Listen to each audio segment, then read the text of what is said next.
Models by Mark Manson.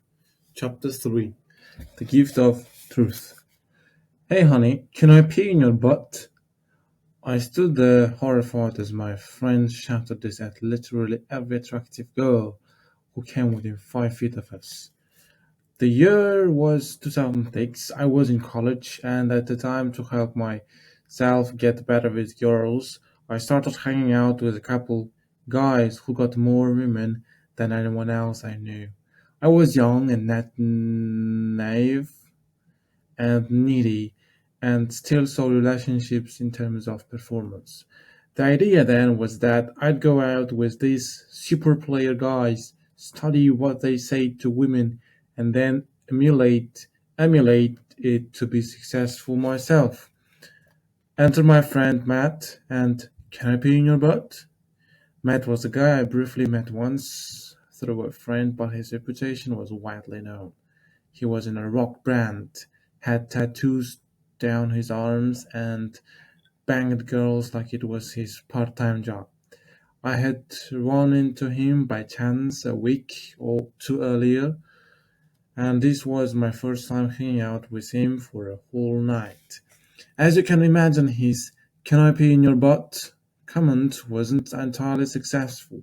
In fact, I think just about every girl ran away from us in horror. Matt was drunk, and I was seriously questioning what the hell I was doing out with him. But then something funny happened. A couple girls left, and then suddenly another girl actually hung around and kept talking to us. Needless to say, back in 2006, there hadn't been anything written in pickup manual that I had studied about how to transition a canopy in your butt opener. So I stood there awkward and confused, waiting to see how this would turn out. Well, next thing I know Matt is telling her he's going to lick her butthole tonight. Okay, forget this. I'm going home. I don't want to be associated with this clown when he gets us thrown out of the bar or worse, arrested for sexual harassment. About 15 minutes later, Matt finds me, and surprisingly, he's got his arm around the girl he had been talking to. She's got a huge smile across her face. Hey man, we're heading back to her place. It was great hanging out. We should do it again sometime. I sat in the bar alone, trying to piece together what I had just seen. It made no sense and went against everything I had ever known about women my entire life. To this day, this was one of the most pivotal nights for me as far as understanding attraction is concerned. Was it that I learned that I cannot pee in your butt is the right thing to say? No, actually. I still think it's a pretty awful thing to say. And truth to be told, in hindsight, my friend Matt had a lot of narcissism going on. But what I learned is that, regardless of what you say to a woman, the intention and implications of why you are saying it are far more powerful than the words themselves. You can say the lamest and grossest or funniest, depending on your perspective, thing to women. And if the sub communication is, I really don't care if you laugh or run away but horrified, but here is who I am, I take it or leave it. This sub communicates a rock bottom level of investment and an incredibly high level of vulnerability. Does this mean that saying grotesque things to women for no other reason than to self-amuse will get you laid? Not always, and not necessarily often. But you could do worse. Do you know why? No. But you could do worse. Does it mean that you should go out and try and say things like this? To fake it till you make it. With this line and other offensive lines? Well, actually, no. Do you know why? Most men can relate to the idea of trying to pick up a woman without looking like they are trying, or trying to be cool without looking like they are trying to be cool. Entire books and schools of dating advice have been built on this idea, pursuing a woman without actually letting her know that you are interested in her. Just typing that paragraph feels exhausting. Talk about a lot of work for nothing. Like I described before, this performance based stuff works sometimes, but it's a short term solution that requires a lot of time and effort. In my opinion, it's a terrible investment of time and effort. You may as well invest that time and effort in yourself and let your identity and honesty do all of the attracting for you. After all, why learn how to fake being cool when you can just learn to become cool yourself? I like it. Why learn how to fake being cool? Why learn have to fake being cool when you can just learn to become cool yourself? On top of that, walking the tight rope of pursuing her without looking like you are pursuing her requires a lot of attention and effort. You can slip up easily. It's very unforgiving and ultimately not a very enjoyable process. Besides, all of the attention and effort on gaming women this way ironically encourages you to be even more highly invested and needy, therefore decreasing her likely attraction for you. Men avoid demonstrating an honest interest in a woman because they believe it will signify that they are too invested in her. Example, it will show that they are needy. They think that to women you say, they think that women you say, you're cute and I want to meet you. That translates roughly to how I'm such a desperate loser that I'm just going to throw all of my desires out there right now and beg you to accept them. But remember, it's not actual behaviors or words themselves, it's the intentions behind those words.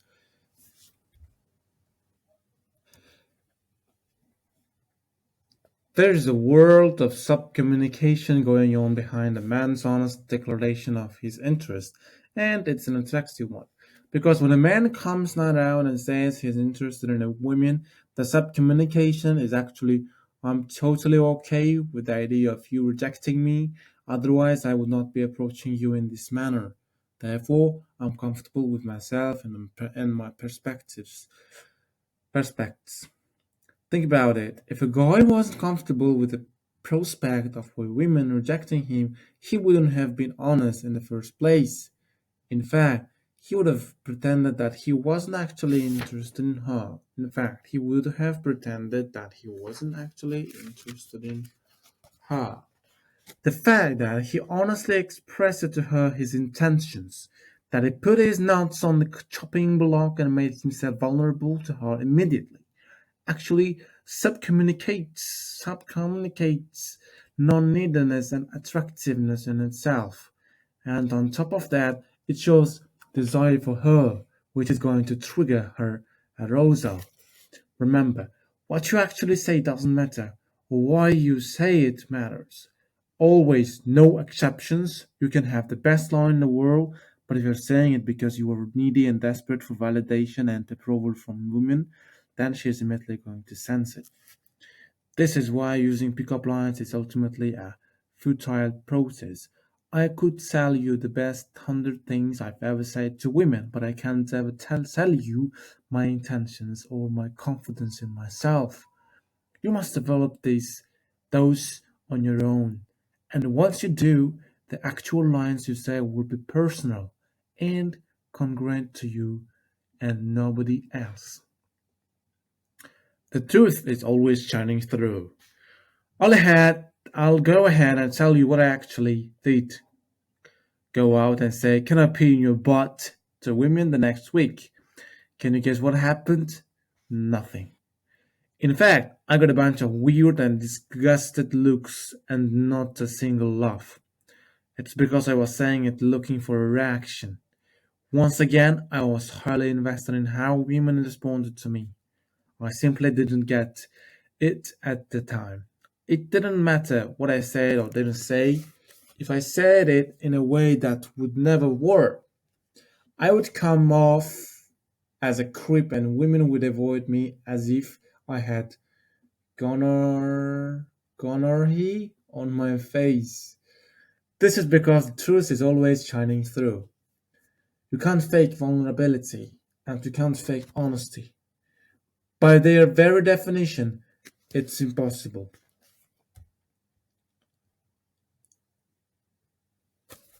It's impossible. Men's dating advice gives women very little credit when it comes to this. Women are generally quite intuitive to emotions, motivations, and social cues. We may think we are clever when we come up with a cute line to approach a woman with, thinking that she has absolutely no idea that we are secretly hitting on her. She does. They always do, and it's not a big deal either. And not only does she know we are hitting on her, the fact that we seem so concerned about getting rejected turns her off.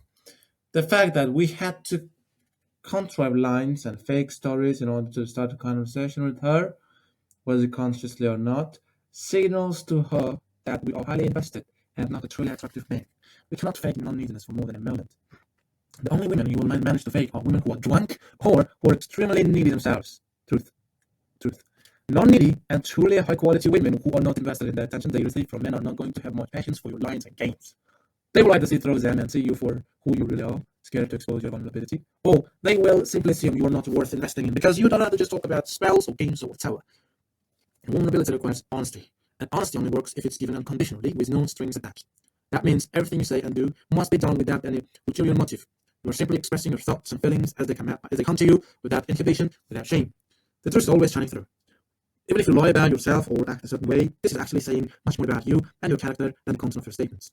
Even if you're exaggerating or putting on a bit of an act to impress a person, your intentions will always shine through, eventually, as they will say more about you than any word ever could. Well, you can tell women that you are a record producer and are friends with Jay-Z, but chances are, unless you are a really good actor, people are going to sense subtle inconsistencies in your behavior to back that up. Sooner or later they will. Then your true identity will shine through. Your lack of vulnerability will shine through. Your desperation for attention will shine through. And you will be a sad, pathetic, and unattractive man. This is an example. This is an extreme example, but it plays itself out the same way on a small scale. Let's take a classic example of pretending not to be interested in a woman to get her interested in you. If you pretend you don't like a woman, ignore her. Act like what she says is stupid or uninteresting, when in fact you do like her and you are interested in what she says. Subtle cues in your behavior and body language will slowly but surely tip you off.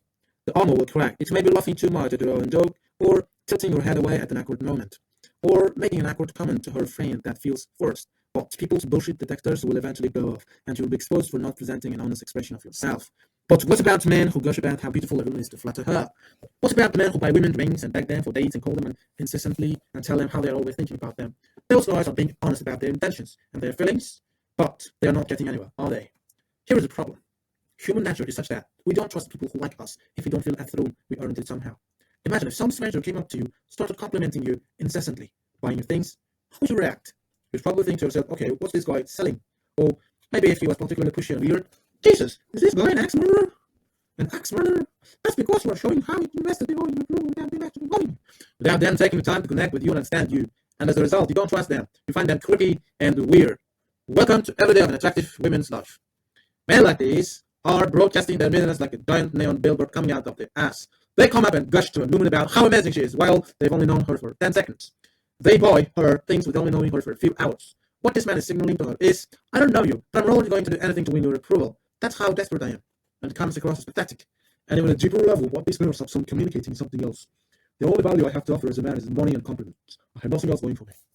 A man with an attractive and interesting lifestyle, a man with high standards for himself and the relationships in his life, will take the time to get to know an attractive woman before soliciting her with gifts. He will wait until he feels strongly enough to genuinely give her a compliment. And if he talks to her and discovers that there is little that is interesting about her beyond her looks, then he'll lose interest. Well, ironically, it's these high standards and self-regard that women pick up on and find incredibly sexy. And it's these same standards and self-regard that most men spend a lot of time trying to fake. When in doubt, check your intentions. Think about it. The average guy at the bar who goes around buying cute girls drinks, who is avoiding them? For the girls who sit there and talk to them, when he comments on how beautiful they are and how he's so infatuated with them, why is he complimenting them? So that they'll like him? when he pays for fancy dinners and offers to buy them jewelry? Why is he doing it? So they will be impressed with him and not leave him?